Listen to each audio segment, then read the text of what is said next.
What's up, y'all? It's Desi, and pretty much for this video I'm going to pretty much tell y'all what to expect on your first week for CDL schooling. Currently I work as a medical assistant, but I'm switching from the medical field to go into the CDL trucking industry, and I just want to let you guys know on so far what to expect. Was it easy or hard so far? So yeah, let's get right into it.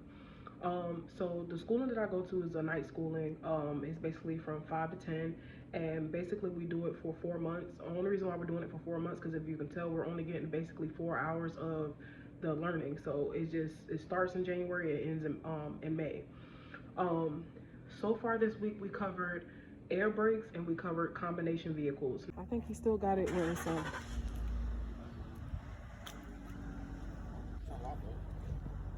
yeah.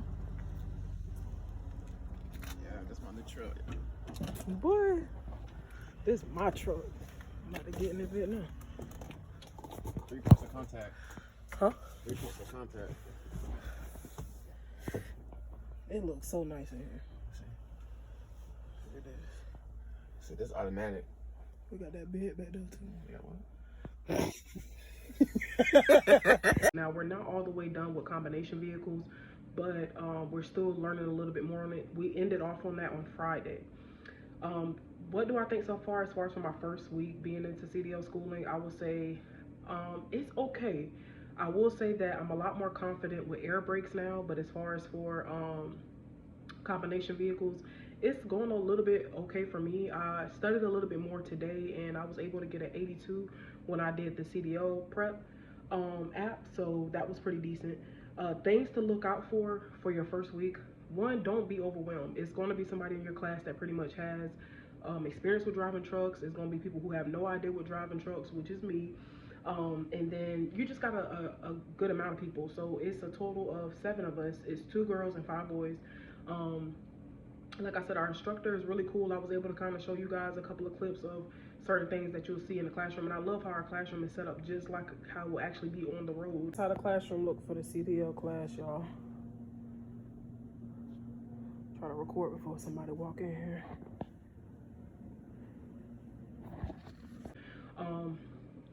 I will also say that things to remember. So we learned this acronym called TTS Sales, and pretty much for that teaches you as far as for the pre-trip, for service brakes, parking brakes, and emergency brakes. It also talks about leaks and alerts as well, and alarms, things to look out for. But the acronym means T for tractor, the other T is for trailer. You got the S, that is for service. Then you got the governor cutout, and static. The other S is for static. The A is for applied. The L is for low air pressure or low air, and then the E is for emergency. So, all right, so y'all, some good advice that I can give you. I really feel like for your first week, depending on your instructor, but pretty much you'll be doing some quizzes. You will be getting lectured a lot. You'll also be doing like group activities. I know that we were able to kind of see the truck, the inside of the truck. Our instructor also got inside the truck and showed us the pre-inspection when it came to like the brakes. So pulling out pushing in your tractor button, which is the red button, and then making sure that the yellow button is pushed out, which is the trailer button, and just making sure that you watch out for a certain PSI. Pretty much making sure that is either at 100, make sure it get up to 100, or between 100 to 120. Or 125, shall I say. Everybody truck is different, but also too, it will be some math stuff that you need to know. So it's a certain chart that they have us create. It's basically like the combination and single truck learning that you'll do. I'll make sure I do a chart so you guys can understand. All right, so y'all, this right here is a chart that can kind of help you out whenever you get a question that says something like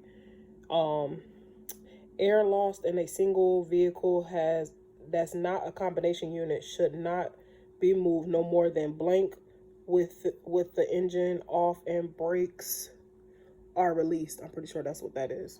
But these are your different options. As you can see, the answer is 3 pounds of air pressure PSI in 1 minute. So basically what that's saying, air loss in a single vehicle. So when you know it's a single vehicle, you know you're going to be looking at this column right here. This chart can pretty much help you out.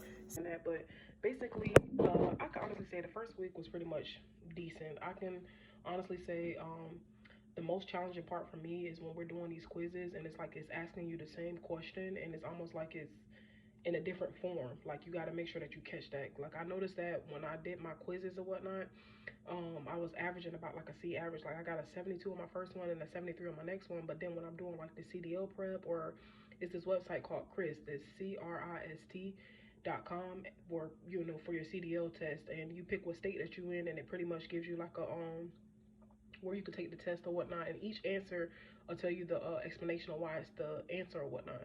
And when I tell y'all, like, I was just really frustrated myself because I'm like, man, like, why do I keep doing the C average? But at the same time, I understand the material, but I'm just the type where I only like to get like A's and B's. So that's just been real heavy on me. But overall, I'm confident about the school. I know I can do this. I just have to keep it in my mind.